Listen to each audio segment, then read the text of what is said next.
The Subcommittee on Homeland Security will come to order.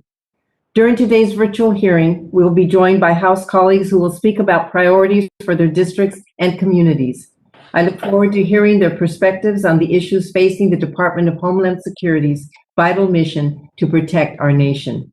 After each member provides testimony, I will ask members of the subcommittee whether they have any questions or comments. If you are recognized to speak, if I notice that you have not unmuted yourself, I will ask you if you would like the staff to unmute you. If you indicate approval by nodding, staff will unmute your microphone. To avoid inadvertent background noise, the chair or staff designated by the chair may mute participant microphones when they are not recognized to speak. As a reminder, subcommittee members can submit information in writing at any of our hearings or markups using the email address provided in advance to your staff. The testimony we hear today will provide important insight as we work to draft our appropriation bills for fiscal year 2022. We appreciate our colleagues joining us this morning. I would now like to turn to the distinguished gentleman from Tennessee, Ranking Member Fleischman, for his opening remarks. Madam Chair, thank you again for chairing another very important hearing for the Homeland Security Subcommittee. Today is very important to both yourself and to me, where we hear from our colleagues who are going to make presentations for the needs of their district. So with that, my comments will be brief. I'm solicitous of all the members from both sides of the aisle, from across the nation. And I do want to assure those who are joining us today for the first time that despite some very contentious issues which face our nation and our conference and this subcommittee, the vast majority of the issues that we deal with on both sides of the dais, there are large areas of agreement. So we will certainly listen to you all with an open mind today, and really appreciate the fact that you've come before us today. So with that, Madam Chair, I will yield back, and I thank you. And to those, again, to the members who are going to make presentations today, we look forward to them. Thank you. I yield back. Our first witness is Congressman Van Drew from the 2nd District of New Jersey. Mr. Van Drew. Thank you. Good morning, Madam Chair and Ranking Member Fleischman, and thank you for providing this opportunity to testify before the Appropriations Subcommittee on Homeland Security. I'm here today to advocate for an incredibly important and urgent project. I respectfully request that this committee provide $4.6 million in community project funding for the Lake Lenape Dam Rehabilitation Flood Mitigation Project through the Pre-Disaster Mitigation Program account. This project is necessary, eligible, of merit, and has unparalleled community support.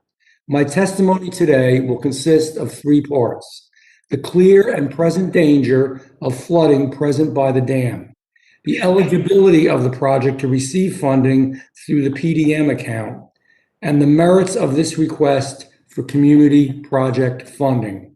The Lake Lenape Dam, located in Mays Landing, New Jersey, is a high-hazard Class 1 dam, currently rated in poor condition in August 2020 inspections.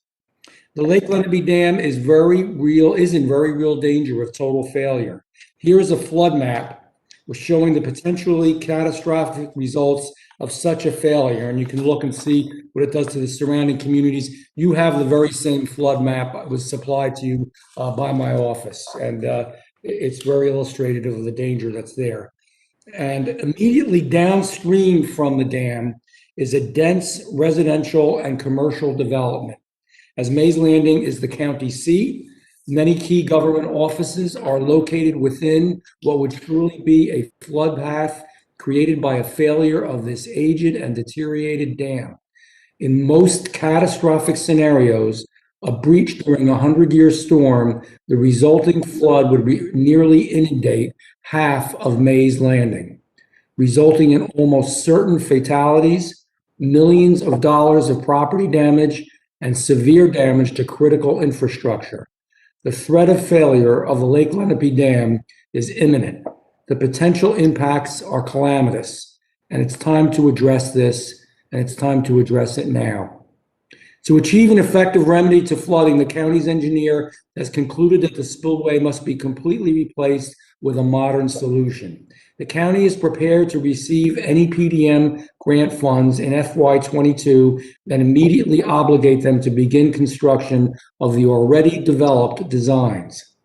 In the most recent brick funding round,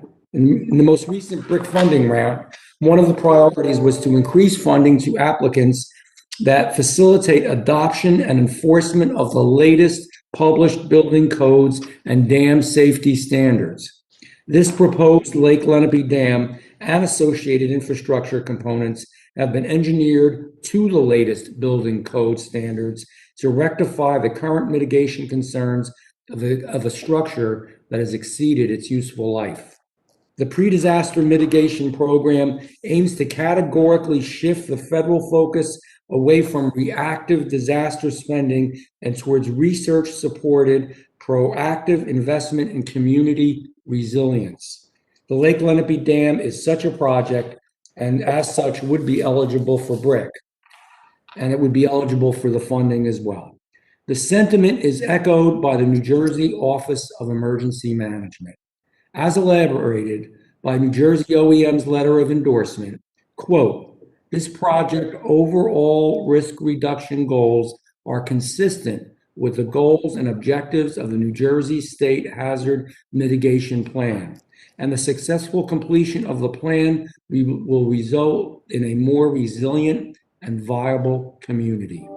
In furtherance of the project's eligibility, it has been determined to have a positive cost-benefit ratio of 1.42, and this was calculated with the official FEMA benefit cost calculator versus 6.00. This rating places it well within the range of viability. Finally, and most importantly, for community project funding, this project has unparalleled community support. Nearly 2,000 residents of the local community have signed a petition in support of this project. Literally everyone supports it. The project has letters of support from local governments, local businesses, and local residential organizations as well. The County Board of Commissioners unanimously has letters of support as well, and the board itself unanimously passed a resolution, and it supports providing the 25% standard match to completely fund the proposal. The project has total and passionate support for the community, and it's understandable why it does. This project has unparalleled community support, is eligible, and is meritorious of funding, and is critically needed. Chair, ranking member, I urge you to provide this grant funding so that the community can quickly and decisively address this existential threat. I thank you so much for your time, and I yield back. Okay, thank you, Mr. Van Drew, for your testimony. And based on the information that we have, this seems like it's a good mitigation project and will hopefully meet all the criteria for the program. The total project cost is above the maximum amount that will likely be funded in this bill for mitigation projects, which is likely to be more of like $1 million. Do you know whether or not there are sufficient local resources available to cover the remainder cost of the project? There are. If we need to do it, we can, absolutely. There's so much concern about this dam, and the need is so great, and the safety concerns are real, so whatever it takes. Okay. Mr. Fleischman, do you have any questions? No, I just want to thank the gentleman from New Jersey for a very well-articulated presentation and for the education on that. Thank you. That is certainly going to help us in our decision-making process. So I thank the gentleman, and I yield back. Thank you, Ranking Member. Next, I would like to recognize Congressman Pat Fallon from the 4th District of Texas. Thank you, Madam Chair and Ranking Member Fleischman and members of the subcommittee. I appreciate the opportunity to visit with you today. As we all know, we are currently facing a crisis at the southern border. While we can certainly debate what caused this crisis and what is the best way to handle the surge of immigrants crossing our border, the fact remains that we are currently under-resourced and understaffed in this fight. With this in mind, I ask if you would respectfully consider a common sense appropriations request to support the men and women of the U.S. Customs and Border Patrol by providing them adequate resources to accomplish the mission that we've tasked them with. Because of the surge of migrants, a significant number of our agents on the border have been forced to divert their attention from law enforcement activities to mundane administrative tasks and processing immigrants. They're changing diapers and things of that nature. We're talking hundreds of thousands of folks every month, and it's the right and humane thing to do. And also, we don't want the drug cartels to win. And they're very powerful and they're very dangerous. This has compounded the effects of the surge that our Border Patrol are doing so many other things. And the immigrants, as we know, there's fewer agents covering the border for security purposes, what we've actually hired them to do. And the migrants themselves are at risk. And the drug smugglers and the human traffickers are the ones that are profiting. Previously, this committee has recognized the issue of diverting the BPAs from law enforcement activities by providing funding for Border Patrol processing coordinators. These coordinators seek to alleviate the administrative burdens put on our agents so that they may, instead focus on law enforcement duties. Last Congress, this committee increased funding for these positions by $7 million. I want to thank you. It was the right thing to do and appreciate that. This year, we're at a critical juncture, even more so than last year. And there seems to be, unfortunately, little hope that the tide of migration is going to slow anytime soon. As such, we must use every tool that we have to prevent the migrants from entering illegally and also being harmed in any way by the evil drug smugglers. And we simultaneously want to work to fix the root causes of the problem. Hopefully we can do that in a bipartisan fashion. Ensuring that the Border Patrol agents are able to do their jobs, that's nonpartisan and that's apolitical. And with this in mind, I ask respectfully if you'd continue to invest in the critical roles of our Border Patrol agents and our processing coordinators provide by supporting the highest level of funding possible for the Border Patrol operations and their support staff. Thank you very much for allowing me to share my thoughts and my requests. And I stand ready to answer any questions, and I yield back. Mr. Fallon, thank you so very much for your comments.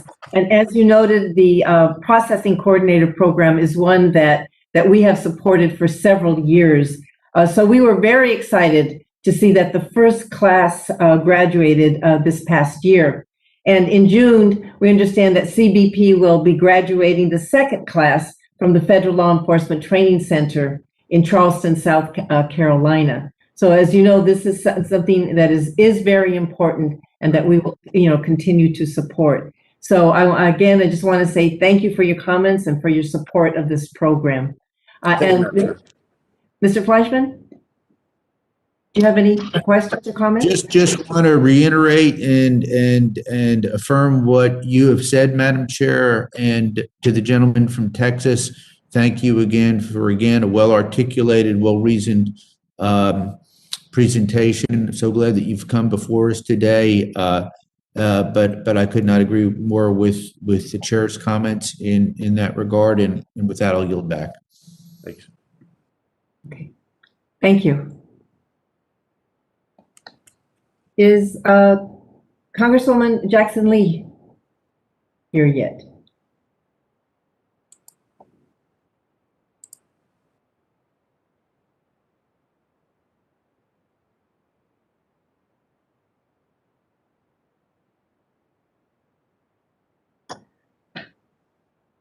Chuck, if it's okay with you, I'm going to maybe just recess for about maybe 5 minutes to see if she's coming, and then if not, then we'll just adjourn. Yes, ma'am. Whatever you wish, we will be here. So either way, you can stay open or adjourn. I'll be here. It'll be my pleasure. For a few minutes. Okay. Yes. Thank you.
and stands adjourned.